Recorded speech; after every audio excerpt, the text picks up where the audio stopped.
Hello my beautiful soul, hello my dear ones friend, this is Archana. Archana education platform पे आपका हार्दिक स्वागत है। अर्चना education एक ऐसा प्लेटफॉर्म है जो आपको प्रोवाइड कराता है इकोनॉमिक्स, होम साइंस और जनरल स्टडीज़ से related all the content completely free of cost. Dear, अगर आप चैनल पे नए हैं please subscribe the channel, like the video, share the video with your all friends and relatives, hit the bell icon, press the notification so that कोई भी नया content deliver होता है इसलिए इन्फॉर्मेशन आप तक पहुंच जाए। राइट डियर, एंड एक इन्फॉर्मेशन है डियर, हमारे पेड बैच रन कर रहे हैं TGT PGT economics, TGT PGT home science, CTET examination as well as 11-12 economics, 10 to 12 home science. ये सीरीज़ हमारी चल रही है। If you are interested to join any paid batch kindly comment in comment box, I will add you in my paid batch. Right dear, and हम इसी topic पे थे, ठीक है ना। भाग एक, स्कूली शिक्षा, करेक्ट। एनईपी हमारा चल रहा है, नेशनल एजुकेशन पॉलिसी चल रहा है, और आज हम डिस्कस करेंगे भाग एक, स्कूली शिक्षा के बारे में। ठीक, यह नीति वर्तमान की 10+2 वाली व्यवस्था को 3 से 18 वर्ष के सभी बच्चों के लिए पाठ्यचर्या शिक्षण शास्त्रीय आधार पर 5334 याद रख लो, चाहे ऐसे याद करो 53-34, चाहे 5334 याद कर लो, चाहे 5+3+3+4 याद करो, जिस तरह से आप अपने माइंड में फिट कर सको उस तरह से अपने गैजेट में फिट कर दो। राइट, क्योंकि एग्ज़ाम में आपका आंसर करेक्ट होना चाहिए।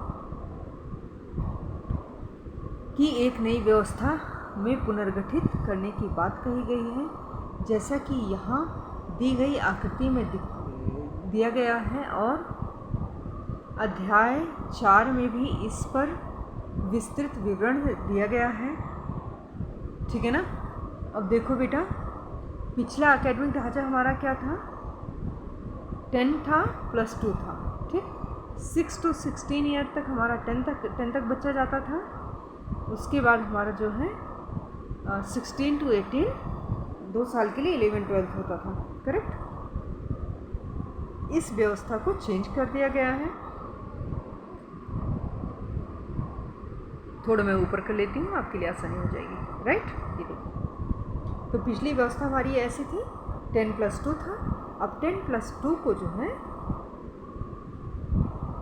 5334 के नए सिस्टम के तहत लाया गया है, जिसमें 5 में क्या होगा, 3 ईयर आंगनवाड़ी, प्री स्कूल, बाल वाटिका।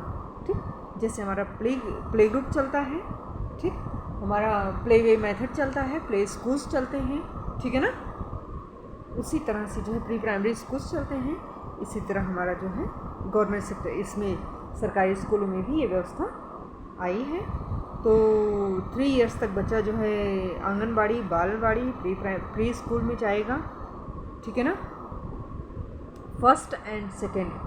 ठीक, यानी 6 to 8 एज ग्रुप में जब बच्चा आपका पहुंचेगा तो वो जो है आपका क्लास 1 क्लास 2 में जाएगा, और ये आपका 3 साल आपका आंगनवाड़ी, बाल वाटिका और जो है प्री स्कूल, ये 3 साल, और 2 साल आपका फर्स्ट एंड सेकेंड का। इसको जो बांटा गया है फाउंडेशनल स्टेज में। किस स्टेज में बांटा गया है, फाउंडेशनल स्टेज में। राइट, ये 5 साल का होगा। उसके बाद हमारा आएगा प्रीपैरेटरी स्कूल, ये हमारा क्या होगा, 3 to 5 होगा। ये हमारा क्या होगा, 3 to 5 होगा, जिसमें बच्चे का एज क्या होगा, 8 to 11 ईयर होगा। साथ साथ याद करते रहो, ठीक है ना।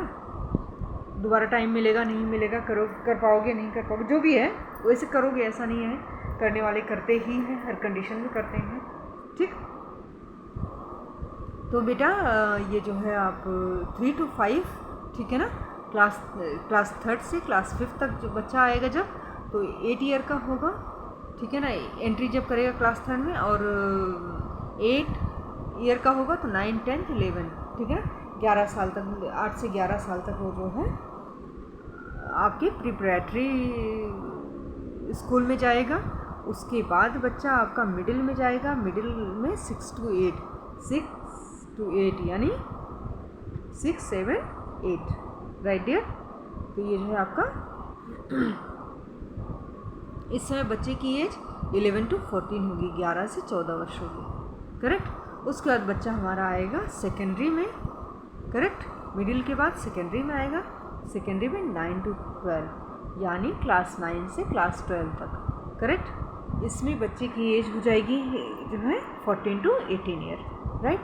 ये हमारा नया शैक्षणिक और पाठ्यक्रम ढांचा है और पिछला हमारा 10+2 का था। I hope this is clear, right. आगे बढ़ते हैं हम। हमारी वही न्यू एजुकेशन पॉलिसी NEP चल रही है, राइट। वर्तमान में 3 से 6 वर्ष की उम्र के बच्चे 10+2 वाले ढांचे में शामिल नहीं हैं, क्योंकि 6 वर्ष के बच्चों को कक्षा 1 में प्रवेश दिया जाता है। नए 5334 ढांचे में 3 वर्ष के बच्चों को शामिल कर प्रारंभिक देखभाल और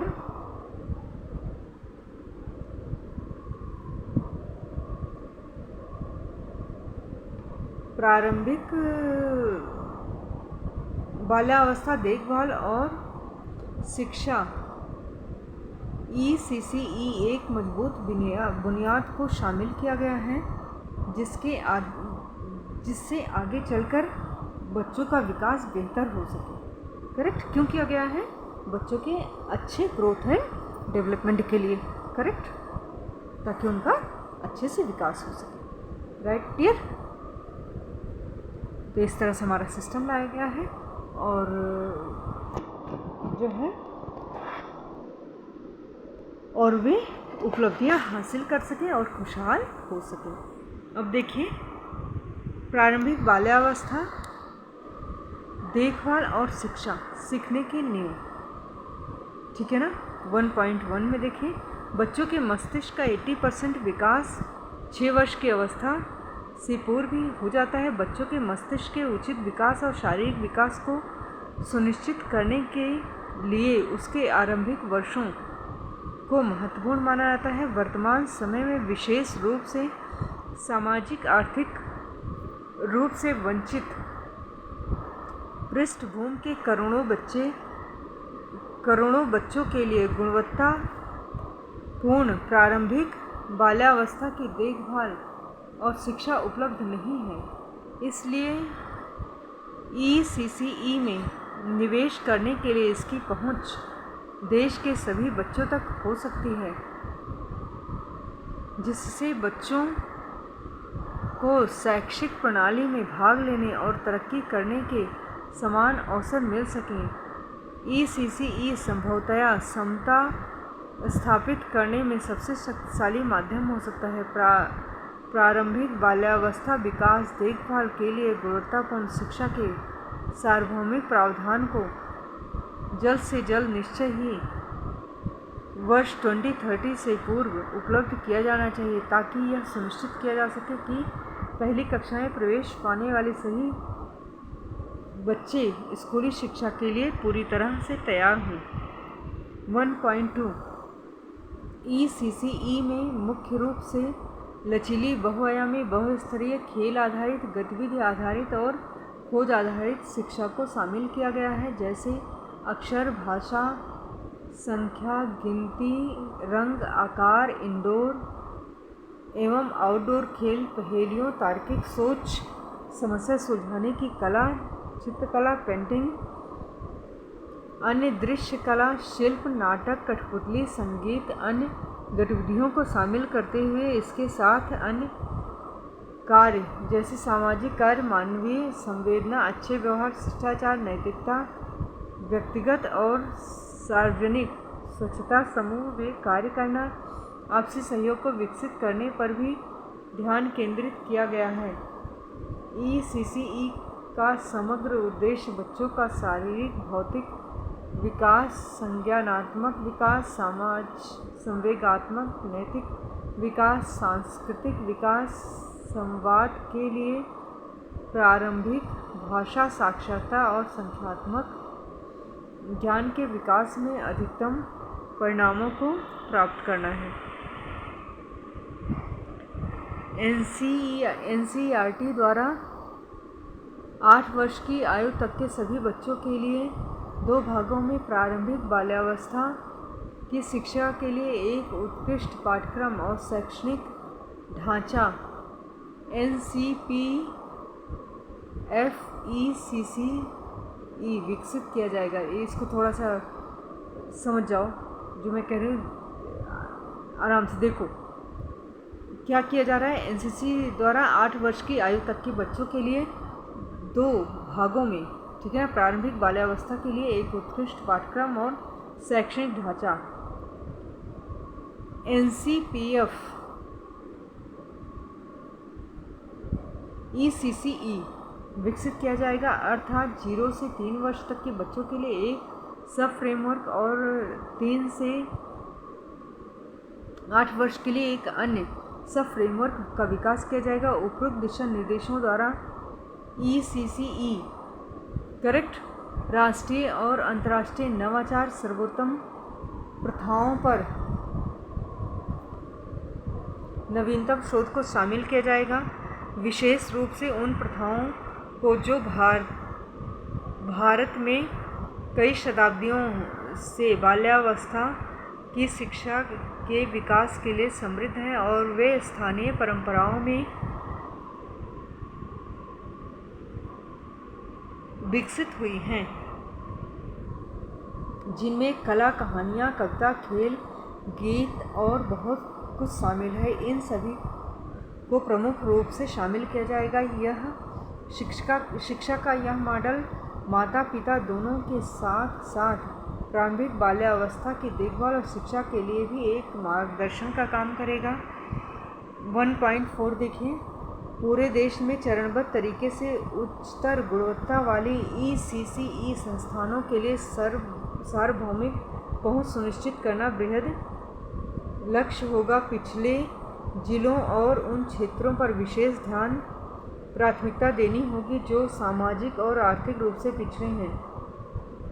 विस्तृत और सशक्त ECCE संस्थानों द्वारा ECCE प्रणाली को लागू किया जाएगा, जिसमें पहले से काफ़ी विस्तृत और सशक्त रूप से अकेले चल रहे आंगनवाड़ियों के माध्यम से प्राथमिक विद्यालयों के साथ स्थित आंगनवाड़ियों के माध्यम से पूर्व प्राथमिक विद्यालयों जो कम से कम 5 से 6 वर्ष पूरा करेंगे और प्राथमिक विद्यालयों के साथ स्थित हैं, इनके माध्यम से अकेले चल रहे प्री स्कूल के माध्यम से इसे लागू किया जाएगा। ये सभी विद्यालय ECCE के पाठ्यक्रम और शिक्षण में प्रशिक्षित कर्मचारियों और शिक्षकों को भर्ती करेंगे।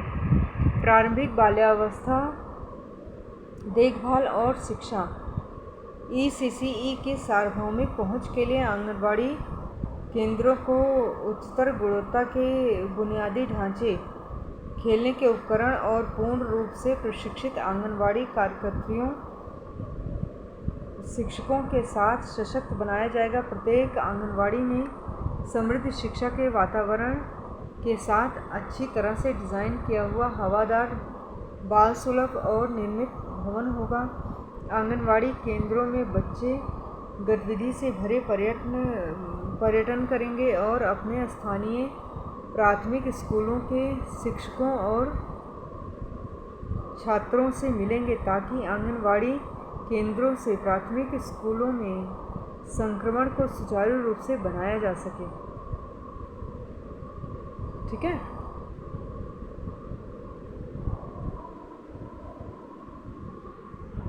आंगनवाड़ियों को स्कूल परिसरों समूहों में पूरी तरह से एकीकृत किया जाएगा और आंगनवाड़ी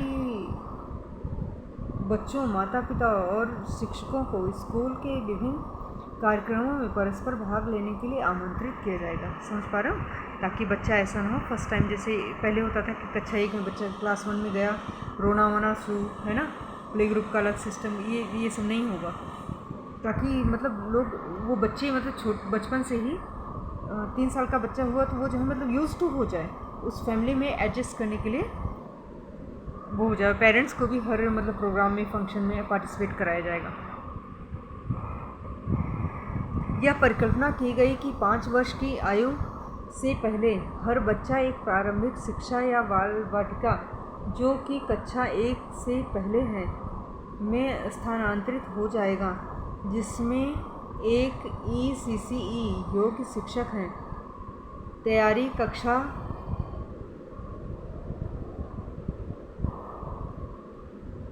में सीखने को मुख्य रूप से खेल आधारित शिक्षा पर आधारित होना चाहिए, जिसमें संज्ञानात्मक, भावनात्मक और शारीरिक क्षमताओं और प्रारंभिक साक्षरता और ज्ञान विकसित करने पर ध्यान केंद्रित किया जाएगा।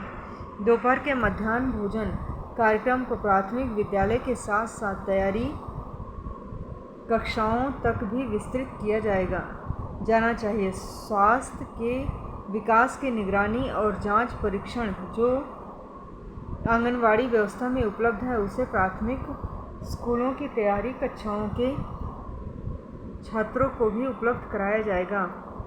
ECCE शिक्षकों के शुरुआती कैडर को तैयार करने के लिए आंगनवाड़ी कार्यकर्त्रियों शिक्षकों को NCERT द्वारा विकसित पाठ्यक्रम शिक्षण शास्त्रीय फ्रेमवर्क के अनुसार एक व्यवस्थित तरीके से प्रशिक्षित किया जाएगा। 10+2 और उससे अधिक योग्यता वाले आंगनवाड़ी कार्यकर्त्री शिक्षक को ECCE में 6 महीने का प्रमाण पत्र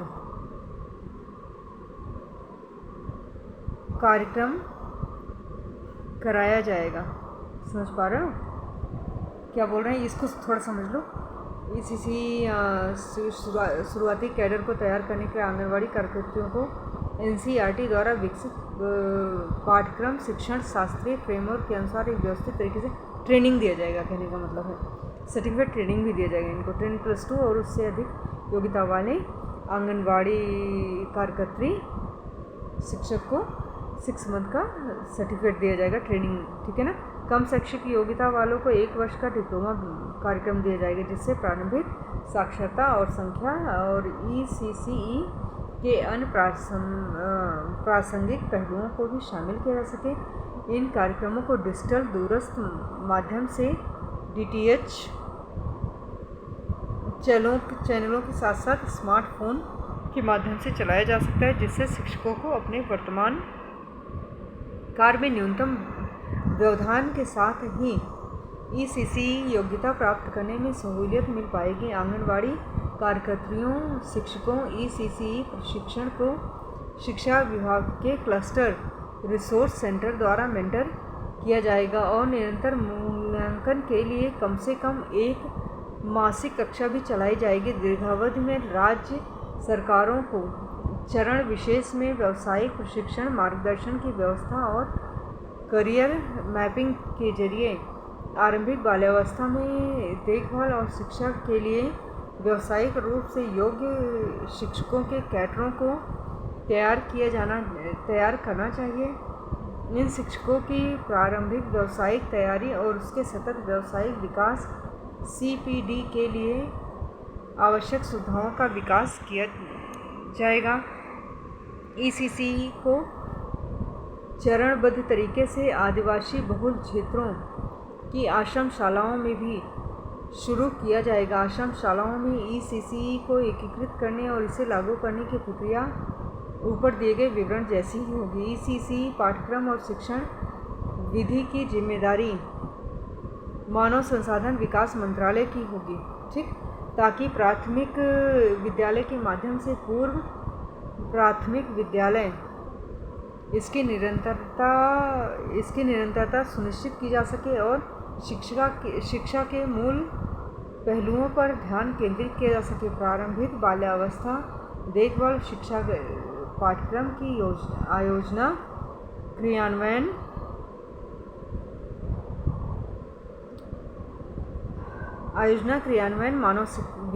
मानव संसाधन विकास मंत्रालय, महिला और बाल विकास, ठीक है ना, WCD, स्वास्थ्य और परिवार कल्याण मंत्रालय, MHFW और जनजातीय कार्य मंत्रालय द्वारा संयुक्त रूप से किया जाएगा। स्कूली शिक्षा में प्रारंभिक बाल्यावस्था देखभाल और शिक्षा के सुचारू एकीकरण और सतत मार्गदर्शन के लिए एक विशेष संयुक्त कार्यबल टास्क फोर्स का गठन किया जाएगा। बुनियादी साक्षरता एवं संख्या ज्ञान, ठीक, सीखने के लिए एक तत्कालिक आवश्यकता और पूर्व शर्त है। सभी विद्यालयों के छात्रों द्वारा पढ़ने लिखने और संख्याओं के कुछ बुनियादी संक्रियाएं करने की क्षमता आगे की स्कूली कक्षा में और जीवन भर सीखते रहने की बुनियाद रखती हैं। भविष्य में सीखने की एक पूर्व शर्त भी है। हालांकि विभिन्न सरकारी और साथ ही गैर सरकारी सर्वेक्षणों में यह संकेत मिलता है कि हम वर्तमान में सीखने की एक गंभीर समस्या से जूझ रहे हैं। ये सच्चाई है, ये ठीक है ना। स्पेशली गवर्नमेंट सेक्टर की तो हालत बहुत ख़राब है। गवर्नमेंट कर रही है, गवर्नमेंट की कमी नहीं है, पर ये बीच में जैसे सरकारी नौकरी लग गई तो बिल्कुल मतलब बस। हालांकि ऐसा ही ट्रांसपेरेंसी आ रही है, लेकिन टाइम तो लगेगा ना। जब पूरी चारों तरफ फैला हुआ है सब कुछ, तो साफ़ करने में टाइम तो लगेगा ही लगेगा। होगा, हो रहा है।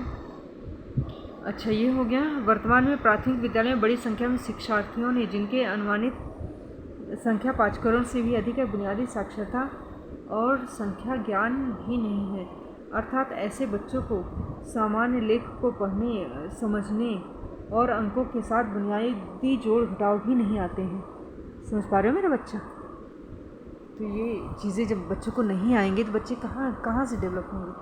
ठीक, यही बताया जा रहा है। ठीक, सभी बच्चे के लिए मूलभूत साक्षरता और संख्या ज्ञान को प्राप्त करना तत्काल रूप से एक राष्ट्रीय अभियान बनेगा और कई मोर्चों पर किए जाने वाले तत्कालिक उपायों और स्पष्ट लक्ष्यों के साथ अल्पावधि में प्राप्त किया जाएगा, जिससे प्रत्येक छात्र को कक्षा 3 की मूलभूत साक्षरता और अंक ज्ञान को वो मिले, ठीक है ना, बढ़ावा मिले। राष्ट्रीय शिक्षा नीति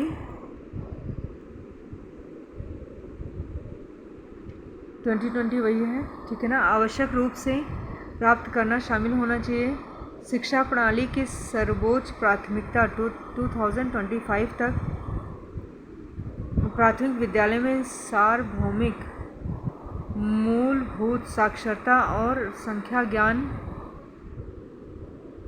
प्राप्त करना होगा।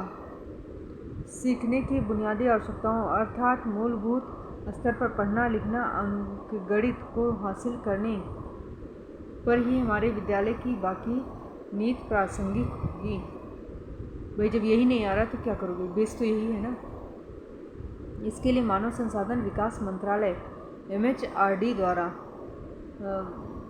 प्राथमिक आधार पर आधारभूत साक्षरता और संख्यात्मकता पर एक राष्ट्रीय मिशन स्थापित किया जाएगा। उसके अनुसार सभी प्राथमिक और उच्चतर प्राथमिक विद्यालयों में सार्वभौमिक मूलभूत साक्षरता और संख्या के लिए राज्य और केंद्र शासित प्रदेश की सरकारें 2025 तक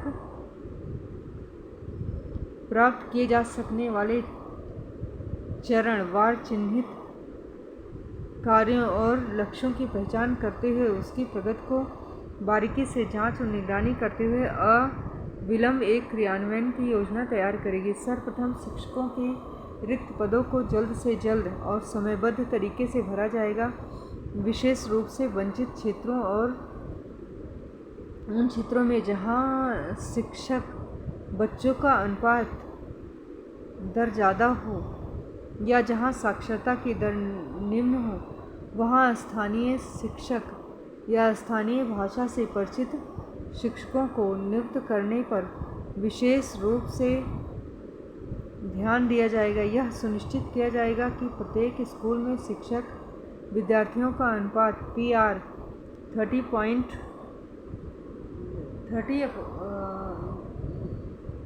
का रेशियो 1 यानी 30 बच्चे पर एक शिक्षक।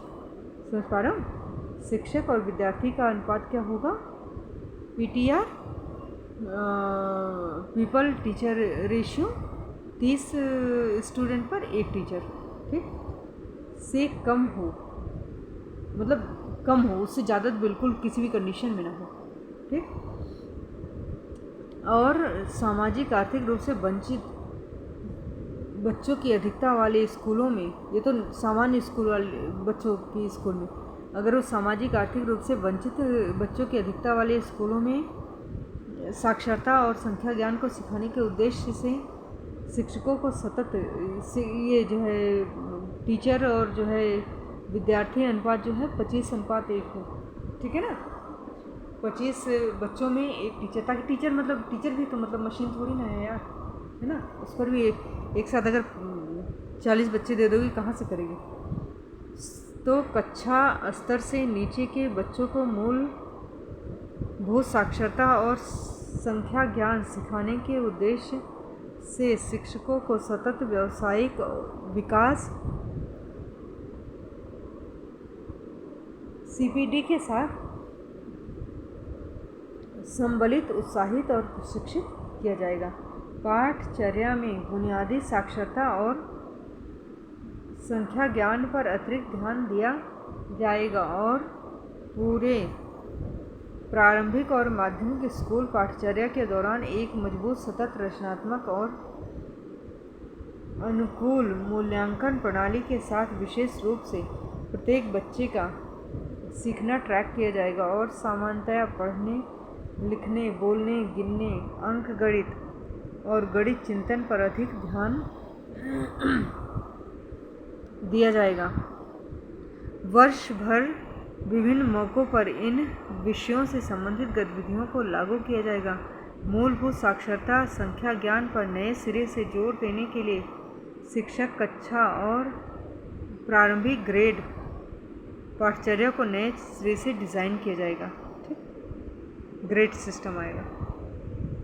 वर्तमान समय में ECCE की सभी तक पहुंच नहीं हो पाने के कारण बच्चों का एक बड़ा हिस्सा प्रथम कक्षा में प्रवेश पाने के कुछ हफ्तों बाद अपने सहपाठियों से बिछड़ जाता है। समझ पा रहे हो? इसलिए NCERT और SCERT द्वारा कक्षा 1 के विद्यार्थियों के लिए अल्पकालीन 3 महीने का प्ले आधारित स्कूल, ठीक है ना, स्कूल तैयारी मॉड्यूल बनाया जाएगा, जिसमें गतिविधियां और वर्कबुक होंगी, जिसमें अक्षर, ध्वनियाँ, शब्द, आकार, संख्या आज शामिल होंगे।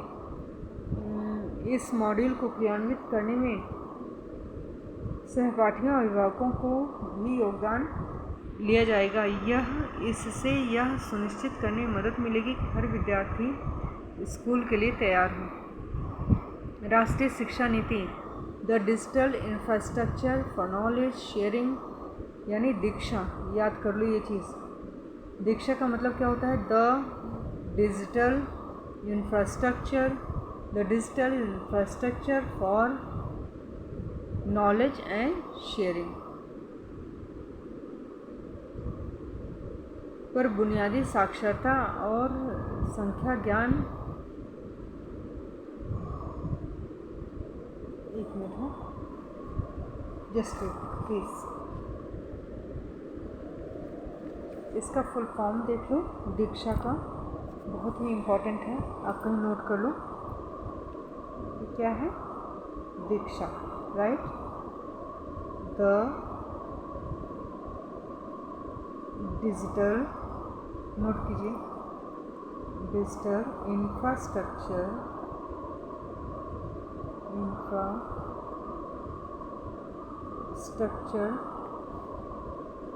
For knowledge sharing, Diksha, correct. The digital infrastructure for knowledge sharing, right, Diksha पर बुनियादी साक्षरता संख्या ज्ञान पर उच्च गुणवत्ता वाले संसाधनों का एक राष्ट्रीय भंडार उपलब्ध कराया जाएगा। तकनीकी दखल को शिक्षकों के लिए एक मदद के रूप में पहले प्रयोगात्मक किया जाएगा, फिर लागू किया जाएगा। इसमें शिक्षक विद्यार्थियों के बीच भाषाई बाधाओं को भी दूर करने के उपाय शामिल हैं। वर्तमान में बड़े पैमाने पर बच्चे नहीं सीख रहे हैं। यह बड़ा संकट है। सभी के लिए साक्षरता और संख्या ज्ञान प्राप्त करने के लिए महत्वपूर्ण मिशन शिक्षकों का सहयोग करने, सभी व्यवहारिक तरीकों का पता लगाने। दुनिया भर के अध्ययन से पता चलता है कि जब सहपाठी एक दूसरे से सीखते सिखाते हैं, जिसे पीयर लर्निंग बोलते हैं, ठीक है, तो ये काफ़ी प्रभावी होता है। इससे प्रशिक्षित शिक्षकों की देखरेख में सुरक्षा पहलुओं का उचित ध्यान रखकर साथी छात्रों के लिए पीयर ट्यूटरिंग को एक शैक्षिक आनंदपूर्ण गतिविधि के रूप में लाया जाएगा। स्थानीय और गैर स्थानीय दोनों प्रकार के प्रशिक्षित वॉलंटियर्स के लिए इस बड़े पैमाने के अभियान में भाग लेना बहुत आसान बनाया जाएगा। यदि समुदाय का प्रत्येक साक्षर सदस्य किसी एक छात्र को पढ़ाने के लिए प्रतिबद्ध हो जाए तो इससे देश का परिदृश्य शीघ्र ही बदल जाएगा और इस मिशन को अत्यधिक प्रोत्साहित और समर्थन किया जाएगा। राज्य इस तरह के शिक्षण संकट के दौरान मूलभूत साक्षरता और संख्या ज्ञान को बढ़ावा देने के लिए इस तत्काल राष्ट्रीय मिशन में पीयर ट्यूटरिंग और वॉलंटियर्स को बढ़ावा देने के लिए नवीन मॉडल स्थापित करने पर विचार कर सकते हैं। करेक्ट। साथ ही शिक्षकों को समर्थन देने के लिए अन्य कार्यक्रम की भी शुरुआत कर सकते हैं। थोड़ा देखो, बहुत ज़्यादा है क्या ये? अच्छा, एक काम करें, ये ख़त्म कर लें, फिर 3 से हम नेक्स्ट वीडियो में आएंगे, ठीक है ना। ये इतना ख़त्म कर लें बस। सभी भारतीय और स्थानीय भाषाओं में दिलचस्प और प्रेरणादायक बाल साहित्य सभी स्तर के विद्यार्थियों के लिए स्कूल और स्थानीय पुस्तकालयों में बड़ी मात्रा में पुस्तकें उपलब्ध कराई जाएं, जिसके लिए आवश्यकता अनुसार उच्चतम गुणवत्ता के अनुवाद आवश्यकता अनुसार तकनीकी मदद से भी करवाए जाएं। देश भर में पढ़ने की संस्कृति के निर्माण के लिए सार्वजनिक और स्कूल पुस्तकालयों का विस्तार किया जाए। डिजिटल पुस्तकालय भी स्थापित किए जाएं। गाँव में स्कूल लाइब्रेरी की स्थापना समुदाय को भी लाभ होगा, जो स्कूली समय के पश्चात उसका लाभ ले सकते हैं। बुक क्लब के सदस्य इन स्कूली सार्वजनिक लाइब्रेरी में मिल सकते हैं, जिससे पढ़ने लिखने की संस्कृति को प्रोत्साहन मिलेगा। एक राष्ट्रीय पुस्तक संवर्धन नीति तैयार की जाएगी और सभी स्थानों, भाषाओं, स्तरों, शैलियों में पुस्तकों की उपलब्धता और पहुंच गुणवत्ता पाठकों को सुनिश्चित करने के लिए व्यापक पहल की जाएगी। जब बच्चे कुपोषित और अस्वस्थ होते हैं तो वे बेहतर रूप से सीखने में असमर्थ होते हैं, इसलिए बच्चों की पोषण, स्वास्थ्य, मानसिक स्वास्थ्य पर ध्यान दिया जाएगा। पुष्टिकर भोजन, अच्छी तरह से प्रशिक्षित सामाजिक कार्यकर्ताओं, काउंसलर और स्कूली शिक्षक के प्रणाली में समुदाय की भागीदारी, साथ साथ शिक्षा प्रणाली के अलावा विभिन्न सतत उपायों के माध्यम से कार्य किया जाएगा। सभी विद्यालय के बच्चे स्कूलों द्वारा आयोजित नियमित स्वास्थ्य जांच में भाग लेंगे और इसके लिए बच्चों को स्वास्थ्य कार्ड जारी किए जाएंगे। इसके अलावा कई सारे अध्ययन से पता चला है कि सुबह पौष्टिक नाश्ते के बाद कुछ घंटों में सारे मुश्किल विषयों का अध्ययन अधिक प्रभावी होता है। करेक्ट। इस उत्पादक प्रभावी समय का लाभ उठाया जा सके या सुबह और दोपहर में बच्चों को क्रमशः पौष्टिक नाश्ता भोजन दिया जाए तो पके हुए गर्म भोजन की व्यवस्था करना संभव नहीं होगा। जहाँ पके गर्म भोजन की व्यवस्था नहीं होगा वहाँ सादा लेकिन पौष्टिक कुछ विकल्प जैसे गुड़ के साथ मूंगफली, गुड़ मिश्रित चना या स्थानीय स्तर पर उपलब्ध फल उपलब्ध कराया जाए। सभी स्कूली बच्चों की विशेष रूप से 100% टीकाकरण के लिए स्कूलों में नियमित जांच कराई जाए। इसकी निगरानी हेल्थ कार्ड इसके लिए जारी की जाए। अब ये 3rd पॉइंट से नेक्स्ट वीडियो पे आते हैं dear. Okay dear, love you all guys.